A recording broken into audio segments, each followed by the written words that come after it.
Welcome back to the Intentional Fatherhood podcast. We are laughing for so many reasons. We have a lot of fun doing these things. We do. You're going to have to push that microphone just a little closer because people are going to want to hear what you said. Yeah, I'm new at this. There you go. No, you're not. You're good. I just knew that we were laughing. Season 2, episode 2. If you tuned into season 1, thank you. And if you listened to episode 1, thank you. And hopefully that will give some framework, because what we're going to talk about today is really launching off of a lot of that foundation. So we're going to get into that. Also want to say thank you to everyone who's rated, subscribed, and left a comment. So helpful. And we would just encourage you, if this has been helpful at all, could you just take 5 seconds and do that? Because I mean, do it, y'all. Hey, here's how to think about it. It costs you nothing and it gives the episode to somebody else. Yes. It helps in a huge way. So do that. You can go over to YouTube, subscribe there. That's always very helpful as well. If you want to watch the content, we have different shorts and different long form video there that you can check out. And then also just two more housekeeping things. If you have questions from this season specifically, simply send a 1-minute voice memo, your first name, last name, and where you're from, and leave that there. Send that to hello@intentionalfatherhood.org. And we would love to respond to that. And respond to your questions. Because we love your voice memos. It's so fun. They're fun to listen to. It's fun hearing different people's accents from around the country and around the world. It's fun to hear how many different places people tune in from. And it's so good to hear the real-time feedback questions, which, as you know, we give answers to in real time. Yeah. And I can't wait to get into responding to some of season 1, which we're going to do soon. But wanted to just say thank you for everyone that's done that. And make sure that if you haven't had a chance to do that, also one more detail. We released a PDF on the website, intentionalfatherhood.org, the age chart. So go check that out. That will make sense if you've listened to the last episode. If you haven't, let that be a curiosity to listen to the last episode. And the age chart's just helpful as we're talking about this next topic. But just for everyone listening, if they haven't maybe been able to engage in episode 1, let them know where we're kind of launching from for today. Yeah, we have a framework. This is a thing for us, diagrams, frameworks. So you probably saw the one we did for season 1 on the website. Season 2 is we are thinking about the stages of fatherhood in time, seasons of formation, seasons of discipleship.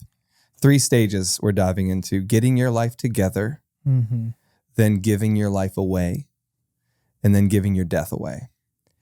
And it's so helpful because this helps you see, where am I in this journey, in this pilgrim journey of being a father, of being a disciple of Jesus?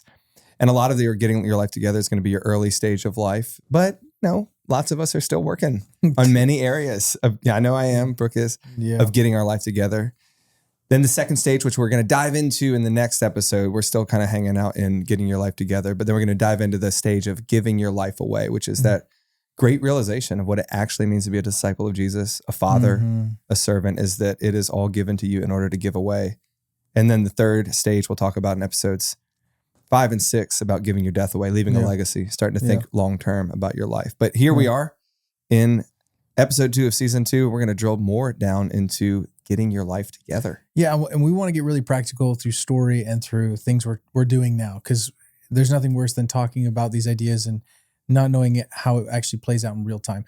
Before I ask you the question, I'd like you to start with a story. Bucky's hat. I'm laughing. You're watching on YouTube right now. The Bucky's hat. Dude, for everyone on the East Coast, like Midwest all the way over the East Coast, they're loving this because we don't have this. Like on the West Coast, too, we don't have Bucky's. And this is showing that season 2 is in Virginia. Yeah, like we're here on the East Coast now. There's Bucky's. You'll see it all over social media. People are like, I'm going to Bucky's, like they're going to Disneyland. I'm like, it's a wild place. I've not yet been. I'm kind of sad. I have not yet had a chance to. But next time I'm traveling and I see one, I drive by one, I'm like, no matter what's happening, no matter what the schedule is, we're stopping. I know you're asking it right now. But no, we're not sponsored by Bucky's. But we're open to it. So if anyone's listening and works for corporate, would you please let them know? We're so happy to support. Let's talk about, I want to ask you a very specific question, almost interview style. What did it look like for you to start getting your life together? Give me some stories. Give me some real grit. Oh man, this is kind of fun because people who know me now, read my books now, they're like, okay, he's a corporate lawyer, which by the way means I write contracts. I help buy and sell businesses, write these long contracts that govern bigger commercial transactions. Corporate lawyer who writes books on spirituality and habit. Mm-hmm. So you're probably, most people guess like a really type A guy, really organized guy, really, but no. And anybody who would know me in college laughs now because I was so different. My life in college at UVA was marked by not wearing shoes. I generally traveled barefoot. Dude, were you that guy that was I like, was that guy.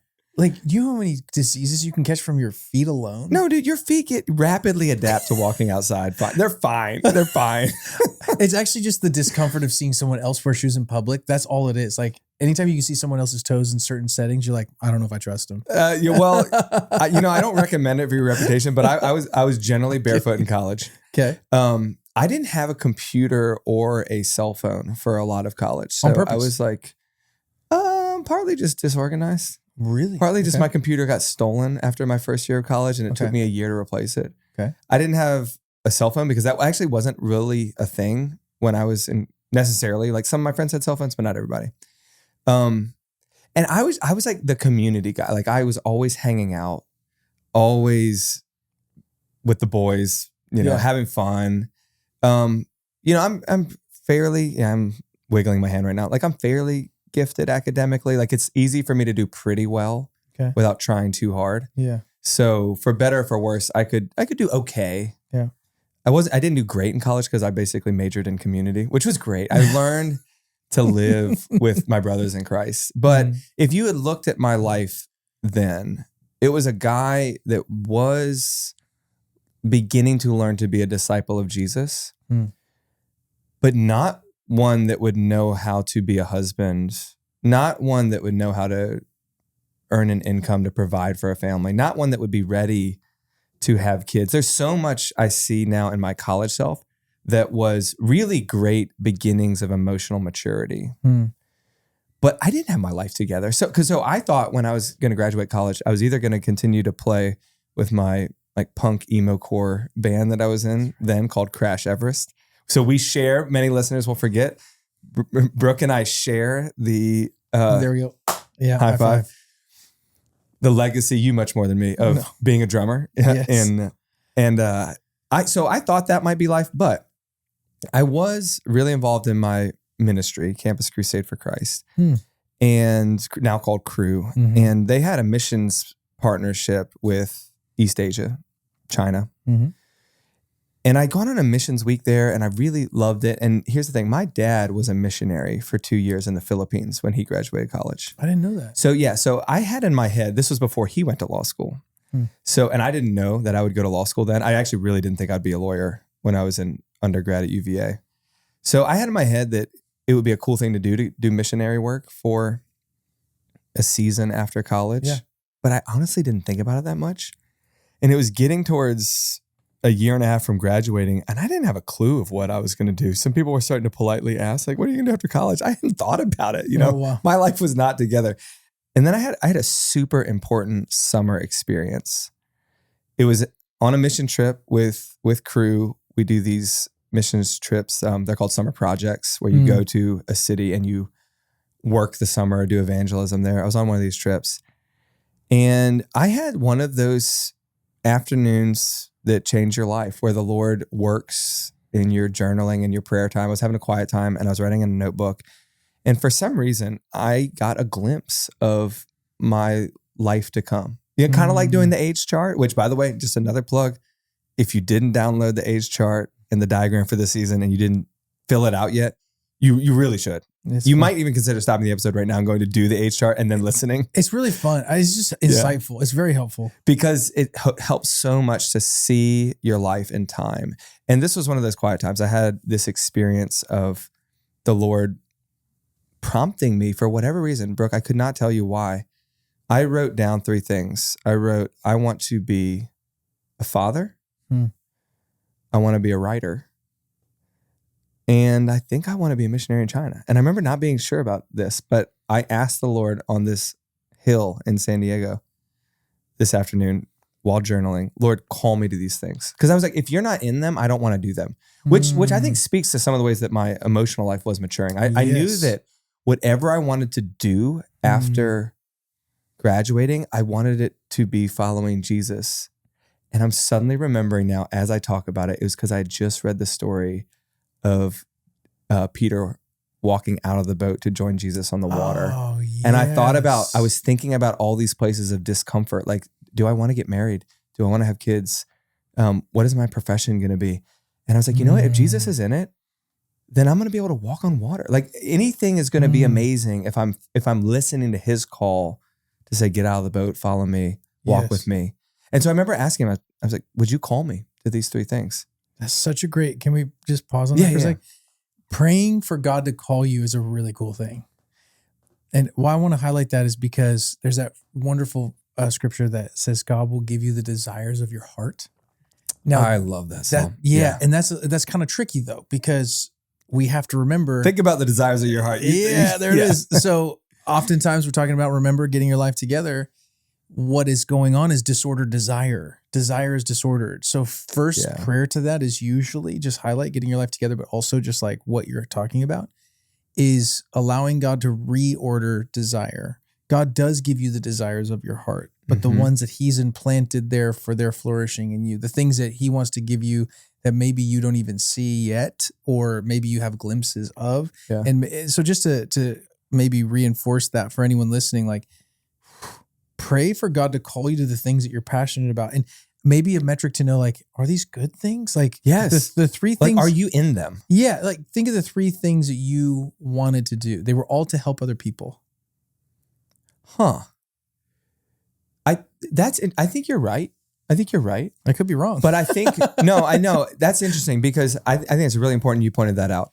I think you're right. But that makes me realize there's an important nuance to the story that everybody needs to know is that I am now and was then a very selfish person. Sure. So I think what was so significant about that is that I was thinking what is going to make my life fun? That's why I wanted to go tour with my emo core band. So I was like, this would be more fun than trying to actually get a job. So it was unusual that I was asking the Lord to potentially call me to be a missionary in China. That was not something I thought would be cool necessarily to do. I thought it was something to be good to do. Well, keep going. And I was dating Lauren at the time.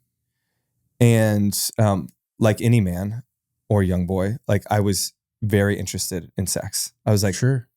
This was a huge, difficult to figure out desire in my life.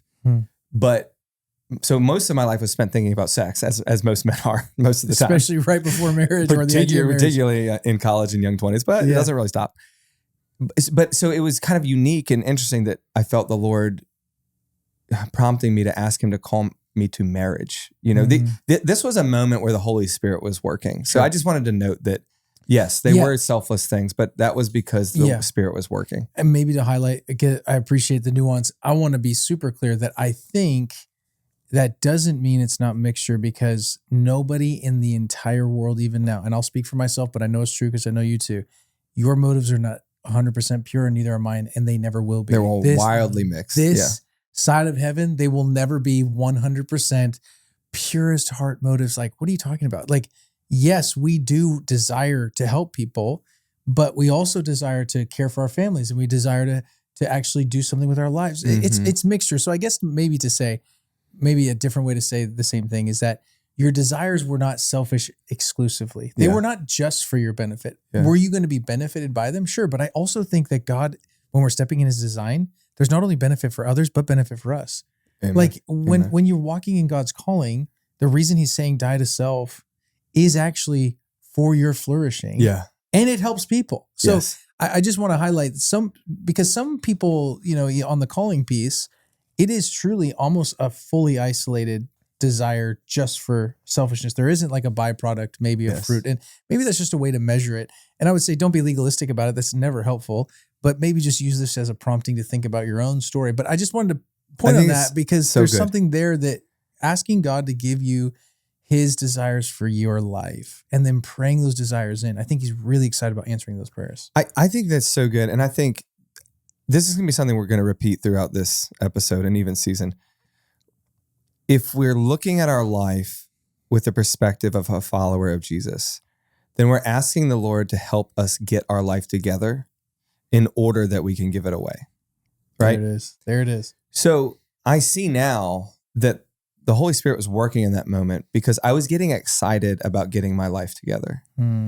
But there was so many flaws and mixed motives about what I thought all of these things would be, right? And I saw that most clearly actually in my struggle to become a father. So my 3 things that I prayed for that afternoon was call me to be a missionary in China, call me to be a writer, would you call me to be a father? And obviously fatherhood involves marriage. And I was dating Lauren. I loved so many things about Lauren at that time. I mean, she was in many ways like everything that I wanted. And I actually very early, I wasn't quite where you were. You shared last episode about Elizabeth, like, oh, I'm going to marry this girl. But I remember early on in Lauren seeing 2 things, this incredible vivaciousness, like hunger for life, which I was just so attracted to. Yeah. Not to mention also being attracted to many other things about her, beauty. And again, my motives were mixed. Most of it is. But she was just full of life. And I also saw that she genuinely loved Jesus and that was going to be her life, that she was going to follow him. Yeah. And I remember thinking this hunger for life and hunger for the Lord, I want to be a part of this. Yes. So I was so attracted to her in so many ways, but I very quickly realized there were also a lot of other things I didn't like about her. There's also, we got into fights and she would bother me and I would bother her apparently. And there's all this friction. And I had, Brooke, I don't know, like I was so well raised in so many ways by my parents, but I still had what most Americans have. And what most guys think about marriage is that this woman should make me happy. And so when she doesn't, I'm like, well, then I don't want to be with you. Like, I'll go find somebody else. You know, this fundamental idea that if this isn't working for me, I'm going to leave. And I really struggled with that. So anytime we would have a fight, I would be like, okay, well, clearly this isn't marriage material because we have problems. Yeah. So I thought, ding, ding, ding. I thought problems were an impediment to marriage, not the heart of marriage. Like why? But I really didn't. I won't tell it on this episode because it's so long, but we have a pretty epic breakup and get back together story. So I broke up with her. You jerk. It was I'll just give the quick highlights. I was going to say, please. We had like a 3-hour long conversation about breaking up. And it's in the middle of the night on our college campus. I'm about to walk home and I say goodbye. And she says, I love you. And it's the first time in our relationship she's ever said that. Were you wearing shoes? Probably not. Probably not. Like almost certainly not. Anyway, she says, I love you. That's the last thing I heard from her as I'm breaking up with her. She never said that before. I fell apart. I spent like 2 months. Oh my. Keep going. I spent 2 months realizing how bad life was without her. Yeah. And she wouldn't talk to me because she was like, we're not going to be friends. No, we're not going to be friends. She's like, I can't do this. You can date or marry me, but we're not just going to be buddies. So I come crawling back because I realized how much life is better with her than without her. But I still wasn't really sure. There were still so many problems we had. And then this is a long winding story, but I actually left to go to China. Okay. She's graduating. She's doing her 4th year at UVA. And I'm back and forth. Like, should we get married? Should we not? And then I just, one day, had a quiet time. There's a theme here, right? Spend time in the Word and spend time in prayer. I was having a quiet time. Yep. Yes, in sir. Ephesians. Okay. I was reading Ephesians 5 on husbands and wives and Christ's love for the church. And I remember reading this line about, husbands, love and serve your wives, wash them with the water of the word. For this is a metaphor of Christ in the church. It's a great mystery. And I remember reading this passage. I'd read it a million times probably. But suddenly the Holy Spirit hit me in this reading that if we had to wash each other, help each other, serve each other, sacrifice for each other, this implied there were problems. There was sin. There was friction. Because as it turns out, in any relationship, particularly in marriage, there's 2 ingredients, a sinner and a sinner, coming together to be married. And that was going to create problems. And that was precisely the point. That you had to figure out how to love a sinner and be loved by a sinner. And that figuring out how to love in spite of sin and flaws and problems, how to forgive was the whole point. And I literally remember looking up from my Bible and journal and thinking, if I've got to marry a sinner, well, I sure would love to marry Lauren. She's my favorite sinner there is. And And That's okay, a great there's line. a point to all this. And And great line. I love went that. home the next month and proposed to her. Whoa. Yeah. So you went from broke up for 2 months. Well, okay, this story is hard to follow, I know. It's okay. In the spring, I broke up with her. 2 months not dating. We got back together. Then I graduated. Wow. We spent a summer dating and I left for China late summer. Okay. This epiphany moment happened in the winter of that year. Okay. So I went home for a trip midwinter and I proposed to Lauren on that trip home.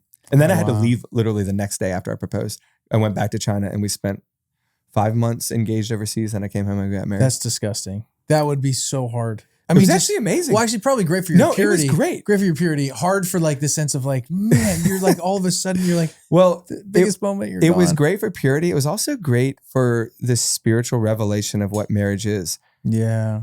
Good. Wanting to be married to Lauren and her wanting to be married to me, but us being apart, being engaged, we realized we couldn't pretend that we were married. You know, we couldn't like hang out all the time and pretend that we were married. And I had to wait. I had to wait to go home and actually get married and consummate this wonderful thing called marriage. Yeah. And I've never realized how much this is a good metaphor for the kingdom of God. And engagement is like you're waiting for the wedding day, then waiting to marry Lauren overseas. Wow. It was actually incredible. But okay, here's why I shared all this story, because then I want to hear some of your story of growing up. Yeah. I realized early, I think it was at 20, I wanted to get my life together. The Lord was calling me to do stuff. So I wanted to be a missionary. I wanted to become a writer. I wanted to become a father. I needed to get married. But any one of those, and I just told the story about marriage. I'm just focusing on that one. I realized was going to require me dying to myself in order to do it. Yeah. And I thought getting my life together was about me accomplishing things. But the Lord was like, oh, no. Sorry, you didn't realize I'm going to use all these things to invert you from the selfish life to realizing you're supposed to marry a sinner. And it's that fact of that difficulty that's going to make you more holy and more like me. And I could tell the story of how China did that. I could tell you the story of how writing has done that. I could tell you the story of how fatherhood has done that. But any of these grand callings that I was so desirous of in my early 20s, the Lord slowly through that decade picked each one of them and said, yes, I'm calling you to get your life together here so you can give it away. And marriage was the first thing to do that for me. Now I want to hear about yours, but maybe you can ask questions first. I just have a couple thoughts and questions. I think that's really beautifully said. I love the story. It's very applicable to exactly what we're talking about. Giving your life away is a real challenge. And what we're talking about in order to get there is getting your life together. And, as you were telling the story about not only just Lauren and you and where you guys were at, but just thinking through, you have your life that you're trying to get together, and it's just challenging and it's time consuming. So I just want to highlight for wherever you're at, you just said it was like 10 years, like, you a long time span. So I'm just highlighting maybe the first step for getting your life together is beginning to identify call, and just practically how to do that. Just if anyone's here and like listening, like, how do I identify it? And for some, you're way past this. You've already heard this, but I'd say find trusted people that in your life that know you and love you and will be honest with you. Oh, that's the best. So good. They will tell you what you don't want to hear, who believe in you and love you. Ask them, like, what do you see me being gifted at, called at? And here's what I'll say this in my own story, because I think once we identify where we are called and we identify, stepping into those things, that's when we're starting to get our life together. Yeah. But you need other people to help you find some of that. Oh, so badly. So bad. And for my story, I was my father-in-law again, man. He has been, in many ways more of a father in this second half of life than my dad could be for lots of reasons. And he would always say to me, so I was a pastor for 18 years and I was in the pastoral lane of things. I helped plant a lot of churches, a lot's an exaggeration, a handful of churches, and helped on key leadership positions of all churches. I've played every role in a church except lead pastor. So I've been on every team you could imagine. I've been on teaching teams. I've been on executive teams. I've done all this stuff. But because I'm a man and I wanted to climb a ladder, mentally I was like, well, the next thing I need to do is obviously start a church or plant a church. And I remember my father-in-law would always, he believed in me so much, saw all my gifts and said, I see all this in you. But anytime I would talk to him about this, he would just kind of get quiet. I was like, what the heck aren't you saying? Oh, Like, interesting. what's going on? Like, do you not believe in me? And he just simply said a handful of times, he's like, I don't know. I think you could do it. I think you could do well at it. I just don't know if that's what you're supposed to do. And I was like, what? Planting a church specifically? Planting a church and leading a church. And I was like, well, why? What? It just makes me feel like you don't believe in me. And he's like, I don't know. I just think you'll be way better at leading a nonprofit than you would be at like leading a church because your gifts and dynamics. He called this out years before I even ever thought of leading a nonprofit, being a part of it, never even wanted to do it. And he would always say things like, I think you'll be really good like in a family ministry type thing. And I'm like, I don't want to be in the family ministry. Wait, like at what age is he telling you this? This is probably like 29, 30, 31, like young enough to go, enough ego in there to be like, I don't want to be a family pastor. No offense to anyone who's a family pastor listening. I was like, you just know when you have visions of grandeur, it's hard to accept like, you want me to play a role of a family pastor on a staff that like, I just couldn't see myself in that was it a vision space. of grandeur for you to think about being the lead pastor planning a church? Was that like a vision of grandeur is hard to say. I just mean like it's mixture like we talked about. always? So like I knew I wasn't I could follow, but I also knew I had a lot of leadership in my heart. Mm-hmm. And so it was hard for me to be like, is that going to be my whole life? Is always trying to fulfill someone else's vision? I feel like I was put vision in my heart. So I think it was that coupled with like, I think climbing the ladder is leading a church. Right, okay. So it was like the pinnacle maybe for this is what I should again, go a lot of this, by the way, was so unspoken and unidentified at the time. Like for me, I wasn't like, I was just operating towards this. All right. It's only with looking in the rearview mirror, I've been like, this is what was happening. I was operating. Bookmark requests. Yes. I think a lot of this season and a lot of what we're going to talk about this episode is on naming those moments. Yes, so we need to talk about unspoken and unnamed later. Yes. Come to it. Yeah. Well, I'm bookmarking, but you're in the middle of your story. So yeah, I'll share where my story really actually started in just a second. But I just want to say for anyone listening, I think it is listening to those around you because people were calling this out in me and I didn't see it. Mm-hmm. And I have a long story to tell you how I became a president of this ministry, intentional and all this stuff. But I'll just tell you this. It started with my father-in-law calling something out that I couldn't see.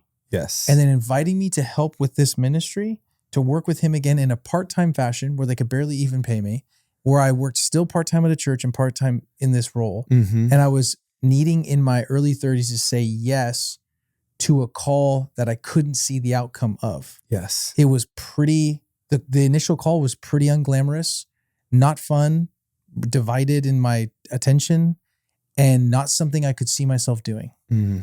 It is over the last 5-6 years evolved to, I feel more called to this than any work I've ever done. I'm actually more wired. This suits more who I actually am, not just who I thought I was, which is a really important distinction. And I had other people start calling that out of me when I couldn't see it. And it took a long time for me to get on board. All that to say, I think you need other people to help you. Listen to those people. I was hoping you would underline that point because I could give, and actually I will. There were 3 books in particular that really helped me Name them. get my life together. But I want to wait to name them for just a second because far more than any one thing you can read, or far more than any one health influencer or financial influencer, whoever's trying to tell you how to get your life together. Like there's great wisdom and advice everywhere. But if you're not in the community of the people of God, you're not going to get your life together. Yes. Because you need that. You need a brother or an elder, a father, a discipler. You need someone else to come and speak into your life because there's so much that you don't see. There's so much that I don't see. We cannot see our whole life. And without vision, remember, the people perish. We need other people to help come in and say, I think you're actually not good at this, but you are really good at that. Yes. And so I tell my sons, I actually told them last week at the dinner table, I said, when you leave this house, one of the things that I want to be second nature to you is you go find a church. You go find a church to root in because you need the people of God. Yeah. So there were some good books that did help me, but they're second to that point. The Call by Os Guinness was an extraordinarily helpful book that I read in my early 20s that got me thinking about asking the Lord to call me to something. The Meaning of Marriage Oh, was yeah. a wonderful Tim book Keller. by Oh. Tim Keller that it Yes. wasn't out when I had my marriage story with Lauren that I just shared, but I had been listening to his sermons on marriage, and that book is built on his sermon series. And that sermon series was part of why I started reading Ephesians differently, probably in retrospect. So The Meaning of Marriage. Then I read a wonderful little book, actually just after I finished law school, that really helped me get my life together in a second way. This was in my early 30s. It's called Designing Your Life. It's by two Stanford professors who do a whole, and I think it's one of the most popular courses, or at least it was in undergrad at the time, a decade ago. They do a course on how to think about what you want to do in your life and what you're good at. So purely academic, non-spiritual advice, but it was so helpful to me to think about, what am I good at? What do I want to do? What do I long for? So The Call, Meaning of Marriage, Designing Your Life, all super helpful books and sort of thinking about getting your life together. And why we mentioned books, I'm going to share some of my story real quick, and then we'll move to some practical, is why we say books is like the content of this season is coming through inspiration of our dear, not friend yet, but hopefully soon, Ronald Rolheiser. Like this Books change lives. They change lives. And a lot of this is and some of his Rolheiser framework. has changed both of our lives. Both right? of our lives. Yeah. And he's put this framework together in such a brilliant way. Now, obviously, we're elaborating, changing words. Yeah. We're adding our own spin to all of it. But the core of it came from reading. And Rolheiser is a wonderful author. His book, The Domestic Monastery, was a big influence in my book, Habits of the Household. Huge. Yes. And I've continued to love him. This Holy Longing, Sacred Fire. Wrestling with God. That's Wrestling with God. I haven't read that one. Prayer is my favorite. But some people who are listening will recognize this: get your life together, giving your life away, giving your death away, which is a framework he names in his books. Yeah. And we were also joking. I think it was T.S. Eliot that said, "Good artists copy, great artists steal." Yeah. I'm sure he got it from somewhere too. We're elaborating on it, but my favorite quote on genius is, "Being genius is simply knowing how to hide your sources." yeah, it's good. Nothing new under the sun. Ecclesiastes. Hat tip and word of thanks to Rolheiser for his writings. They've been good. Obviously, we believe in books. Like books change lives, so go read. Show, dude. We should interview Rolheiser. Let's see what we can do. Hey, if anyone has a connection, we might have one, but we gotta get close. If you're listening, Rolheiser, we want to talk to you. Okay, I shared my story. I said some things that were helpful for me. How would you describe the season of you getting your life together? When was it, and what happened? So I'll be brief, just because I want to get to some of the heart of this, but I just a couple bullet points that I think are important. I got married at 21. I shared in the last episode a lot of my father-in-law like encouraging me to go to college, that whole thing. And that was very helpful. That was like one stage of getting my life together. But I got married at an age where I made the conscious decision with my wife that we were going to get married and grow up together. I knew, even at 21, I don't know what this journey is going to be, but I'd rather do it with you than anybody else in the entire world, right? Like, I don't know what it's going to be, but I pick you, I choose you, I love you, I'm in it. And we, about a year and a half in, literally were like, do you want to have kids? And we're like, yeah. And so we decided on our own that quickly to have children. Like, wow. It wasn't an accident. Like we have never accidentally gotten pregnant. It was always with purpose. And she always got pregnant too quick, which was a bummer for me because the trying stage was just so fun. And as any man knows, and I love that. It's so true, but I love it. You want to try it? Like, you got pregnant way too quick. Yeah. I was like, let's try more. Yeah. Can we just, because everything changes once they are pregnant. The hormone things change. I don't know. There's just a lot. That's going to be our next episode. Yeah. Giving your life away. All the difficulties of marriage and young children. Giving your life away. Yeah. Big time. So giving your sex life away. Like, it's gone. It's gone. I have so many things to say. Let me keep, I know. We'll get there. We'll get there. We promise. We're going to do a whole episode on sex. I'm so worried about that episode. I'm going to keep going. Your story going. So that said, I got married young, had my son at 23. So my getting my life together was, to not use intense language, but was thrust upon me. Like, I'm married now. Who am I going to be? I'm now a father. Now, I was also in ministry, and I have to say something about this. It was so helpful with getting my life together when people who did not have their life together came to me to ask how to get their life together. It was very motivating for me to go like, I don't know how to help you. Like, what, meaning like I was given a position of responsibility and authority in a biblical public sense that forced me to have to mature in certain ways and figure stuff out. So my journey was a little different, where my vocation required a certain level of understanding, required a certain level of weekly Bible study, required a certain level of understanding the times, the cultural moment we're in, how the scriptures interact with that and how we apply that to our lives and why that changes who we are. All of that was actually very helpful for me in my getting my life together, because I went from like playing music, doing the whole like signing autographs, to like leading a middle school group. And that's the most humbling thing. That's some whiplash. When like 6 months prior, that whole middle school group and all their moms were at your show asking for, autographs, and you're like, leading 30 smelly kids to the way of Jesus. It will, it's so humbling, and it's so exactly what needed to happen in my life. But I think my vocation, coupled with marriage and parenting at an early age, forced me to really begin to get my life together. And I would say that a lot of that was motivating. And I had a lot of then mentors, because I was in a position where I realized I had to have them. Some like my father-in-law, but others like, my brother-in-law, John Mark, he's not only been a dear friend, he's a brother to me. And if you know any of his work, he's a pretty smart dude and he thinks a lot. Yeah. And he's been a dear friend who's shaped my life in all sorts. He's been a brother shaping my life for years. I mean, that impacts a person, right? So I had models and people that were like, and by God's grace, it wasn't my design. I had immediate access to that could help me in my journey and my questions. That helped me get my life together. But when I was 29, I hit this wall. And this wall of realizing, like, I have a lot of good spiritual mentors. I have people that can give me some pretty sound wisdom, but I'm not the man I want to be. I feel really stuck. I feel like I have procedural memory and patterns that I can't just undo. They're locked in. There's something that I can't get past. I can't be this with all my spirituality and praying. I can't become a better husband. I can't be a better father. I'm kind of stuck. And I realized and that this is late 20s. You're 29. Really like literally, it was exactly, I remember the date. I remember when I started seeing my therapist. And for me, with a lot of humility, I went to go see a therapist. And I share a little bit of this story, but I would say part of getting my life together to get to the next stage, to actually be able to give it away, for me, because of my background, my experience, I needed to undo a lot of stuff that had been done.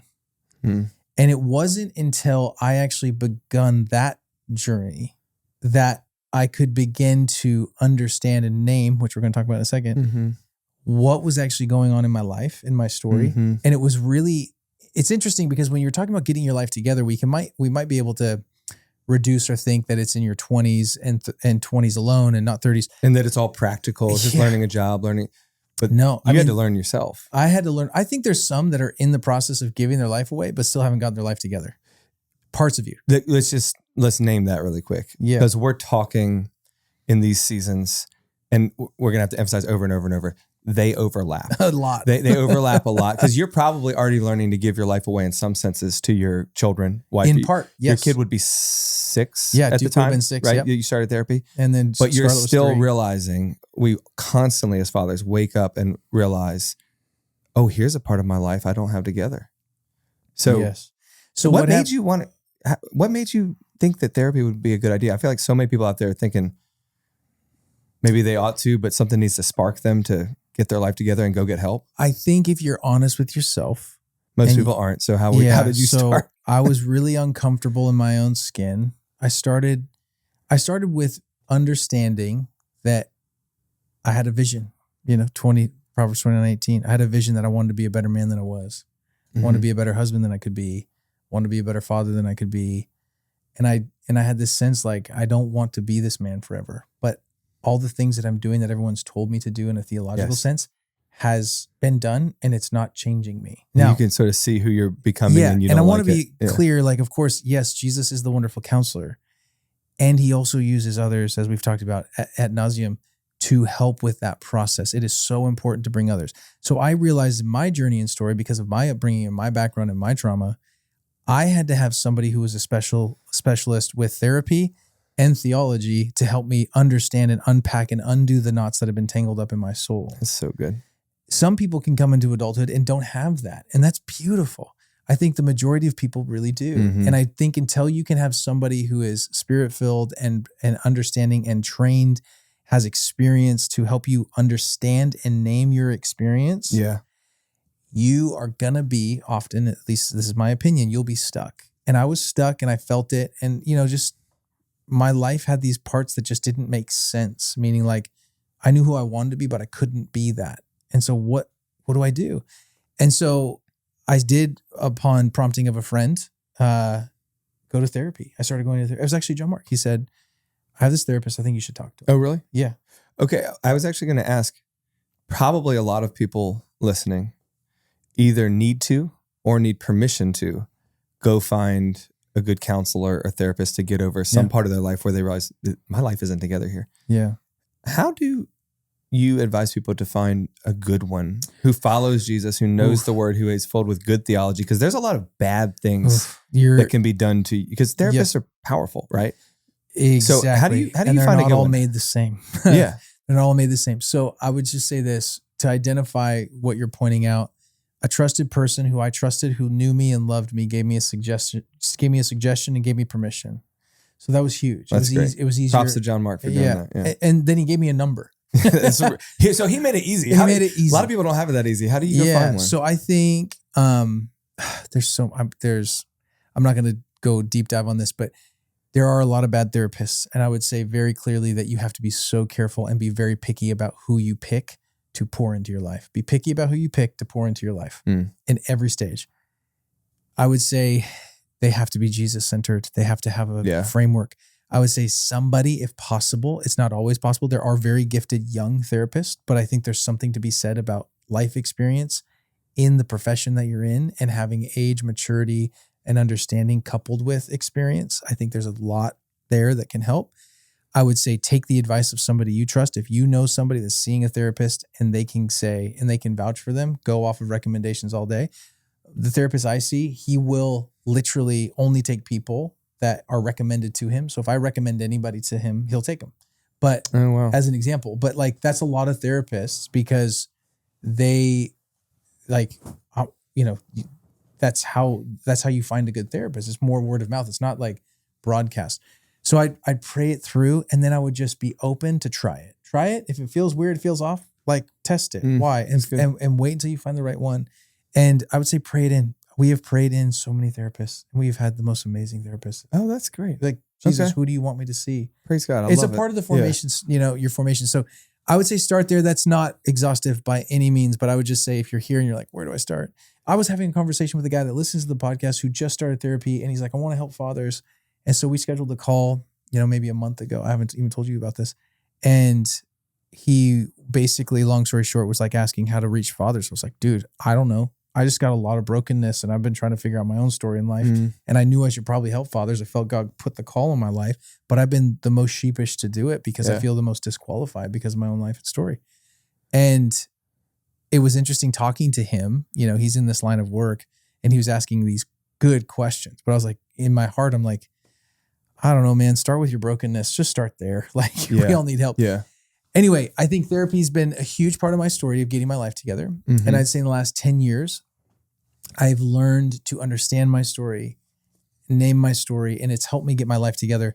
So we've said that word a couple of times, and therapy basically helps you do this. What do you, let's say more about naming. What do you mean? Oh, yeah. I have a couple notes because I think it's just important to say things clearly. I think with our life, especially with our kids, and I want to highlight, this is for your own life, you as a man, father, and also for you to do for your kids, maybe even your spouse, depending upon the situation. But we have to name experiences properly. We have to know how to properly name things because not everything in your story or your life can be fixed or cured, but it can be named. So can you say it one more time? Not everything can be fixed or cured, but everything can be named. For example, you can name that there was a parent figure that didn't give you all that they could have. And that was really bad. And that was sad for you. And that's made your life harder in certain ways. Wow. And it's made you broken in certain ways. And they came from a hard space. And they probably tried as hard as they could. Maybe they didn't. But you can name that experience. I didn't have the childhood I wished I did. I didn't have the experience I wished I did.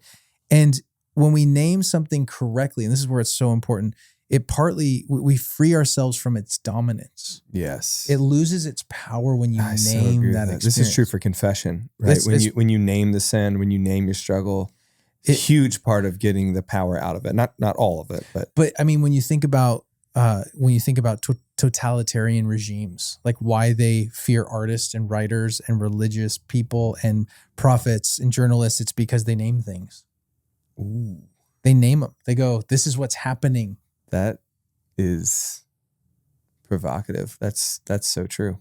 And that's one, it's so interesting when we think about the power of naming something. It has power in it. I mean, this is not just an idea. James, could I jump in really quick? We actually talked about this last season, just to call back for people.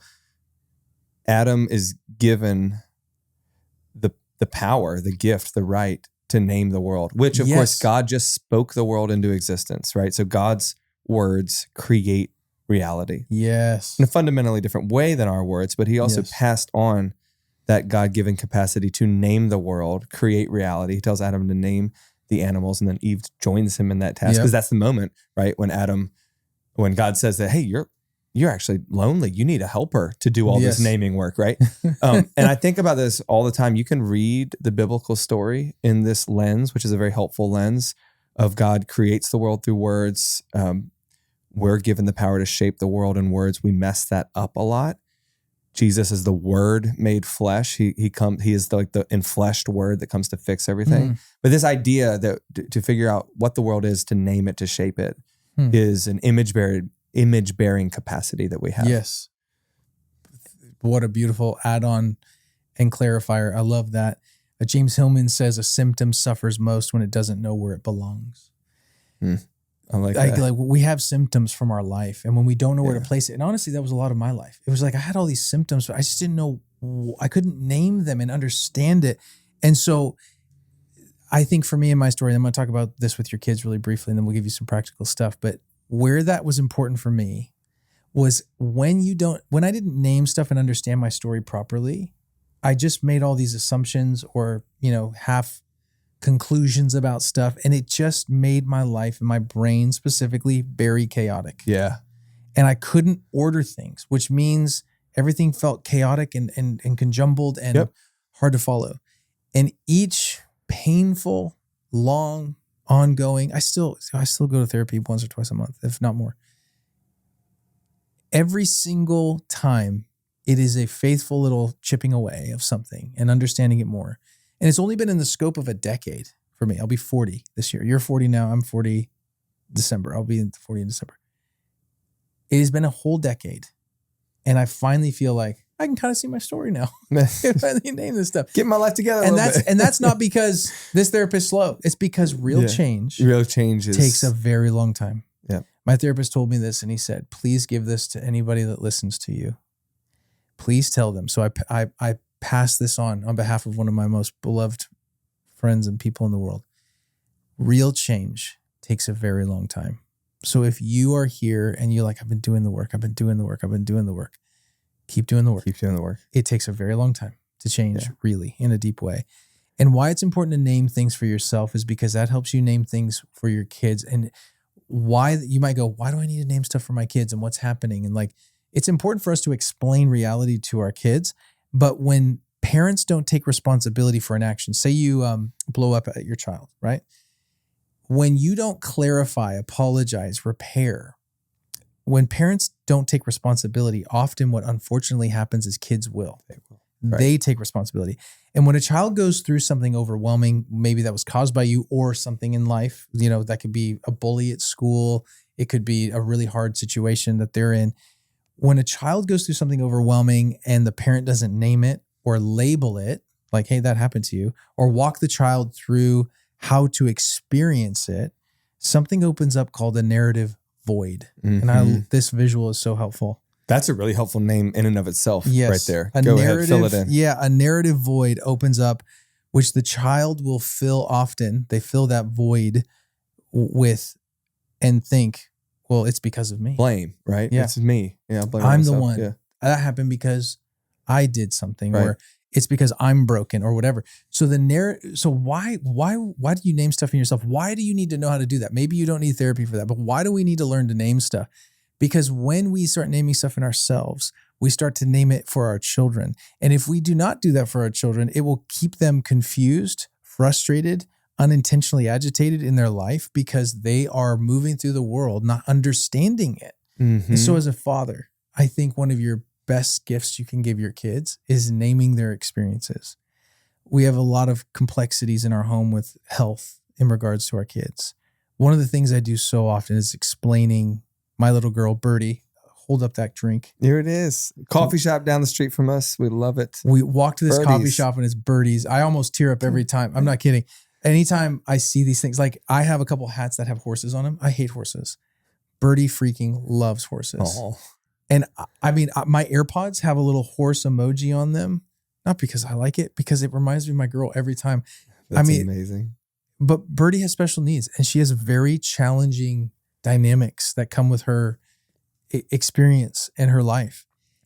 I'm learning how to name that for her, which is like so hard and painful. But I'm also most of the time I'm sorry to get emotional. Please do. I have to name that for my kids. And what's so hard for them is like how to understand, like, why does she have to be that way? Or why does she act that way? Or why is she, speaking that way to you guys? Why is she freaking out and having to constantly go on a daily, hourly basis? Well, that's because her brain doesn't work the same way as yours. It's because when she was little, she had a form of catastrophic epilepsy, which caused permanent brain damage. And her brain is not formed the same way yours is. All the things didn't connect that were supposed to. Yeah. And she doesn't have the same access to the emotional abilities that you do. Yeah. And so she's going to say things and do things and she doesn't mean it the same way, but I know it feels the same way. Wow. And I'm so sorry. And I know that it's hard. And man. And I think at the end of the day, my son, he has a lot of autoimmune stuff. So does my wife. And he's like in a health flare right now. And like having to name for him, son, you're really sad that you don't feel well a lot of the time, that your body feels sick and you feel like as a 16-year-old almost man that you shouldn't have to deal with this stuff. And I understand. And that sucks. Now I want to highlight, I am so far from a perfect father. And if you don't believe me, wait till we have Elizabeth on the show. She will give you details of the weekly ways I miss it. The daily ways I miss it, honestly. But I think that I can't live into fully who I want to be, but I have a vision and I'm slowly chipping away at getting there. Man, I'm so glad you went down that path because we have some stuff about male initiation rituals, talking to your kids, helping them get their life together. But I think we should get there later, just bookmark it, because I think you've brought up something that probably should take up the rest of the space in this episode.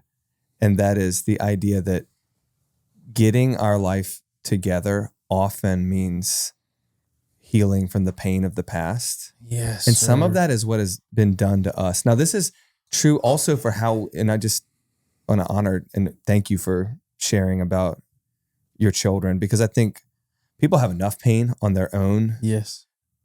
Traumas or mental wounds, mental illnesses, what you shared, autoimmune problems, health difficulties. Like a lot of people might be hearing this and be like, I can't get my life together because all these things are going wrong with my body. But we experience it even more with our children when we see things going wrong with them and we worry, how are they going to get their life together? How are they going to grow up? And I just think it's such an important thing to name so we can give it over to the Lord. Yes. At the time of this recording, I've just finished work on a book project that's been so dear to me. It'll be out by the time this season comes out. It's out now probably while you're listening to this. The Body Teaches the Soul. And the thinking chapter was really important for me, thinking about brain and spirituality and how do we take both really seriously. So the fundamental premise of the book is don't ignore your body, but don't idolize your body. Image God through your body. And I think about this paradigm a lot in terms of a garden, okay? You just said something really important a couple minutes ago that your therapist told you. Change is so slow. Real change. Real change is so slow. And I've begun to think about it as in change happens at the pace of a garden. It's slow. Nothing that you're doing right now makes any difference. For a long time. What you're doing right now makes so much difference later. Mm. And the garden analogy actually became part of my governing image for the book, because I suddenly realized that to not ignore our bodies, and that means, by the way, health stuff, autoimmune stuff. It means neurological traumas of the past, mental traumas of the past, like all these things that we're now realizing something emotional was done to you, but now it's showing up physically. Yes. And vice versa. Something physical happened to you called a seizure, and now it's showing up emotionally. And this idea of not ignoring the body means we can't be Christians who pretend that we are spirits without bodies, because God didn't make us like that. So when we try to over spiritualize our mental health issues or our food issues, it means we're ignoring that God intends us to get our life together by caring for our whole selves. That means body and spirit, because we're a whole soul, we're a spiritualized body. And the garden analogy, I think, is a really helpful way for people to think about that. It's been really helpful for me.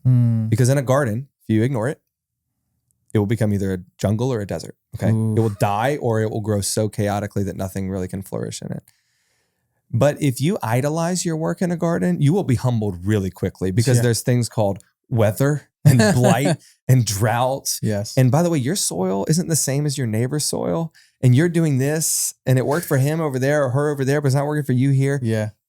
So you can't idolize your work in a garden. Like, your body is not the only thing that needs attention. So don't ignore it. You need to work. Yeah. But don't idolize it. You need to work over the long haul, labor faithfully. But imaging God in our body and bringing together mental shalom, mental health, physical shalom, physical health, is the idea that that's the original vocation we had, to be gardeners of Eden, and to say we're going to labor alongside God to create shalom and flourishing in the place that he's given us. Yes. That was originally the Garden of Eden.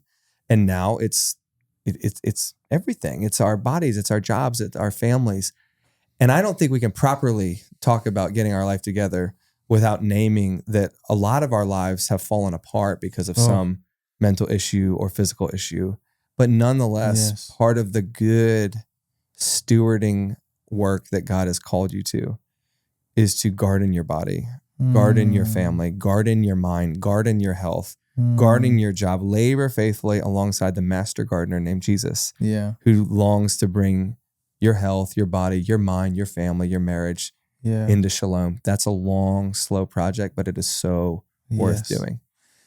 I love so much of that. And if you are listening, go get that book, because dude, I got to read it and I'm so excited. I got to endorse it. Thank you. That was fun. Thank you for doing that. Oh, don't thank me. It's really, it was meaningful to me. It's probably going to do nothing for the sell of the book, but I'm happy to honored to do it is the right word. No, I mean, and especially that book, like, I so believe, like, this is where it's been so cool that I feel like you and I have been so aligned in so many different ways, just naturally. And so it's like, dude, that I could not support that book more because of how much rich theology is in it, but how you just practically connected all of the parts. And I think a lot of guys gave feedback that some of the episode on physicality that we did last one, they loved that in so many ways. And I understand why it was such a great conversation, but primarily from the book. So go get that.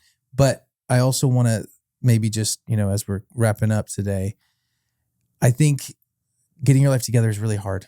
And I know that some guys listening are like, thinking, oh, where's the practical stuff? The practical stuff has been truly throughout this whole episode. Like, we can't jump into your life and tell you how to do it.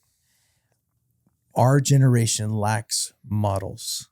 I know so many good-willed men that would do the thing. They just don't know what it looks like.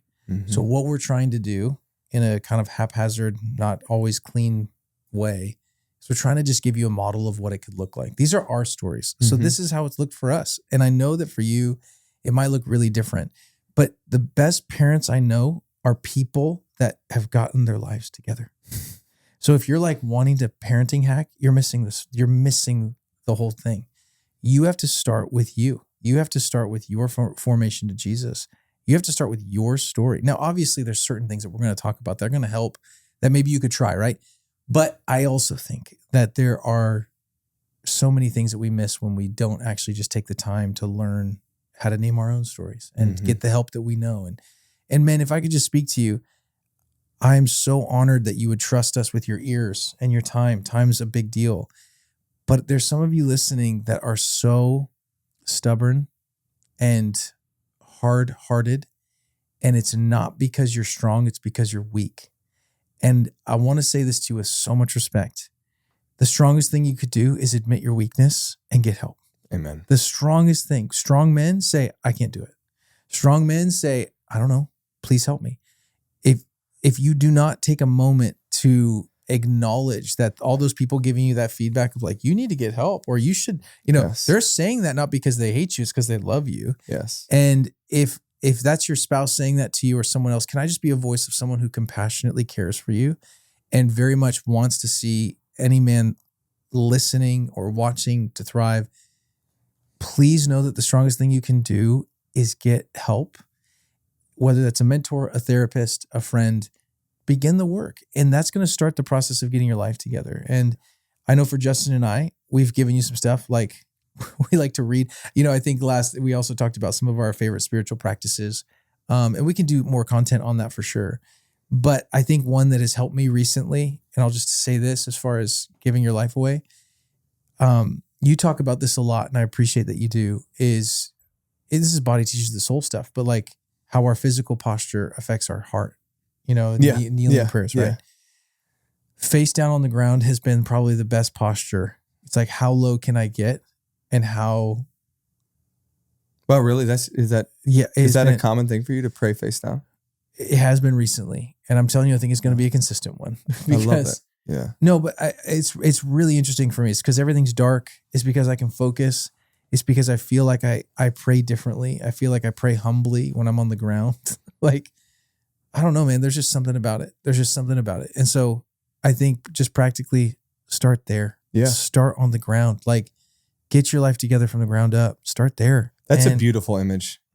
Get your life together from the ground up. If you feel undone, if you feel ashamed, if you feel confused, my life is not together, starting in prayer is perfect. And kneeling or face down, even better. Yeah. And just to pick out, I know people are hungry for practicals, to pick out the practicals that were embedded in all our stories. Yeah. That started with prayer. Remember, a huge part of my story was journaling and praying, Lord, call me. Yes. Second big thing was reading. Read books about the areas of your life.